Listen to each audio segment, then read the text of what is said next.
আসসালামু আলাইকুম এভরিওয়ান, কেমন আছেন আপনারা? আশা করছি অনেক ভালো। ফ্রি কিক বিডির আরও একটি নতুন ভিডিওতে আপনাদের সবাইকে স্বাগত। আপনারা নিশ্চয়ই জানেন জোড়া প্রীতি ম্যাচের জন্য ভুটান সফরে গিয়েছে বাংলাদেশ। আগামী 5 ও 8 সেপ্টেম্বর থিম্পুতে স্বাগতিকদের বিপক্ষে মাঠে নামবে জামাল ভুঁইয়ারা। ইতিমধ্যেই এই দুই ম্যাচের জন্য 23 সদস্যের চূড়ান্ত দল নিয়ে ভুটানে পৌঁছে গেছে বাংলাদেশ। দলে জায়গা হয়েছে সদ্যই যুব সাফে আলো ছড়ানো দুই ফরওয়ার্ড রাব্বি হোসেন রাহুল এবং মিরাজুল ইসলামের। তবে দলে জায়গা পেলেও একাদশে জায়গা পাবেন তো তারা? আজকের ভিডিওতে আমরা এই বিষয়টি নিয়ে আলোচনা করব। শুরুতে মিরাজুল ইসলামের একাদশের সুযোগ পাওয়ার সম্ভাবনা নিয়ে আলোচনা করা যাক। স্ট্রাইকার হিসেবে পরিচিত হলো সদ্য শেষ হওয়া যুব সাফে মিরাজুলকে অ্যাটাকিং মিডফিল্ড বা সেকেন্ড স্ট্রাইকার রোলে খেলিয়েছেন মারুফুল হক। প্রথম ম্যাচে শ্রীলঙ্কার বিপক্ষে নাম্বার 9 পজিশনে খেলেছেন তিনি। এরপর বাকি 3 ম্যাচে তাকে কিছুটা নিচের দিকে খেলানো হয়েছে। এতে করে মিরাজুল প্লে মেকিং করার সুযোগ পেয়েছেন। একই সঙ্গে বাকিদের জন্য স্পেস তৈরি করে নিজেও আক্রমণে সামিল হয়েছেন। অর্থাৎ ফক্স ইন দ্য বক্স না থেকে আক্রমণ ভাগের প্রতিটা পজিশনেই খেলেছেন তিনি।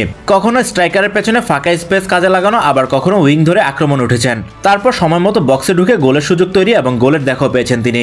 সব মিলে যুব সাফের প্রথম ম্যাচের পর মিরাজুলকে প্রপার নাম্বার 10 রোলে খেলানো হয়েছে।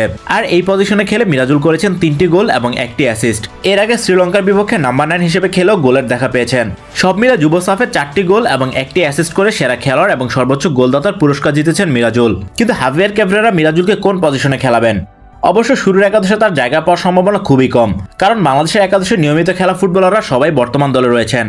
তবে ধারণা করা যায় মিরাজুলকে বদলি হিসাবে খেলাতে পারেন বাংলাদেশ কোচ, আর তাকে অ্যাটাকিং মিডফিল্ডার বা নাম্বার 10 রোলে খেলানোর সম্ভাবনাই বেশি। কারণ অ্যাটাকিং মিডফিল্ডে বাংলাদেশ কোচের প্রথম পছন্দ অধিনায়ক জামাল ভুঁইয়া।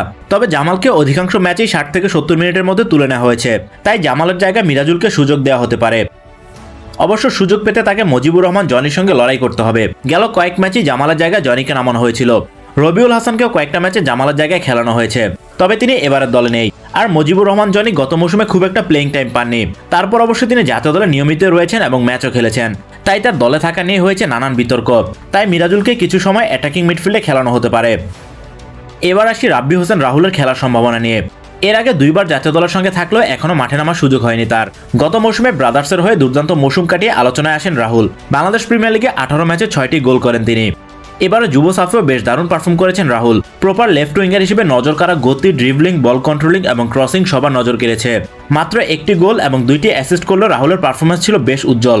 উইং থেকে বারবার প্রতিপক্ষ রক্ষণকে চাপে রেখে ফরওয়ার্ডদের জন্য গোলের সুযোগ তৈরি করে দিয়েছেন তিনি। কিন্তু হাভিয়ার ক্যাভরেরার গেম প্ল্যানে উইঙ্গার খেলানো হয় না। আক্রমণ ভাগে তিনি দুজন ফরওয়ার্ডকে খেলান। সাধারণত রাকিব হোসেন এবং শেখ মোরসালিন তার প্রথম পছন্দ, তাই রাব্বি হোসেন রাহুলের শুরুর একাদশে জায়গা পাওয়ার সম্ভাবনা অনেকটাই কম। এছাড়া পরবর্তীতে ফয়সাল আহমেদ ফাহিম, শাহরিয়ার ইমনের মতো গতিশীল উইঙ্গারদের নামিয়ে আক্রমণের ধার বাড়ানোর চেষ্টা করেন তিনি। তাই এখানেও রাব্বি হোসেন রাহুলের খেলার সুযোগ পেতে বেশ লড়াই করতে হবে। তারপরও ম্যাচের পরিস্থিতি বিবেচনায় সুযোগ মিলতেও পারে। আপনাদের মতে রাহুল এবং মিরাজুল কি ভুটানের বিপক্ষে গেম টাইম পাবেন? তাদেরকে কোন পজিশনে খেলালে সেরা পারফরমেন্সটা বের করে আনা যাবে?